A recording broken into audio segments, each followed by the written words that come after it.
വിത്ത് due respect, നിങ്ങൾക്ക് രാഷ്ട്രീയത്തിന്റെ കൈ മാത്രമല്ല പൊള്ളിയിരിക്കുന്നത്, മറ്റ് പലതും പൊള്ളിയിട്ടുണ്ട്, ഇനിയും പൊള്ളും. അതിന്റെ മുറിവ് നിങ്ങൾ കേൾക്കും. 800 ചില്ലുവാനം പേരെയാണ് കേരളത്തിൽ കൊന്നൊടുക്കിയത് ഈ രാഷ്ട്രീയ പാർട്ടി. അവരുടെ കൊലപാതക രാഷ്ട്രീയം മുനമ്പത്ത് 600 കുടുംബങ്ങളെയാണ്. Sir please give me little time please sir. 600 കുടുംബങ്ങളെ അവരെ ചതിയിൽപ്പെടുത്തി മാത്രമല്ല വഹിച്ചിരിക്കുകയാണ്. ഇവര് അവിടെയുള്ള ഒരു പ്രധാനപ്പെട്ട പാർട്ടിയുടെ മത നേതാവ് പോയി എന്താ വാക്ക് കൊടുത്തത്? ഒരു കമ്മീഷന് ജസ്റ്റിസ് CNRന്റെ പേരിൽ ഒരു കമ്മീഷനെ രൂപീകരിച്ചു. ഹൈക്കോടതി അതെടുത്ത് തോട്ടിൽ കളഞ്ഞിട്ടുണ്ട്.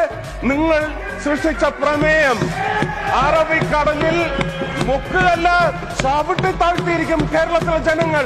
അതിന് ഹിന്ദുവും ക്രിസ്ത്യാനിയും മുസ്ലിമും ഒന്നുമില്ല, ചവിട്ടി താഴ്ത്തിയിരിക്കും. Thank you very much.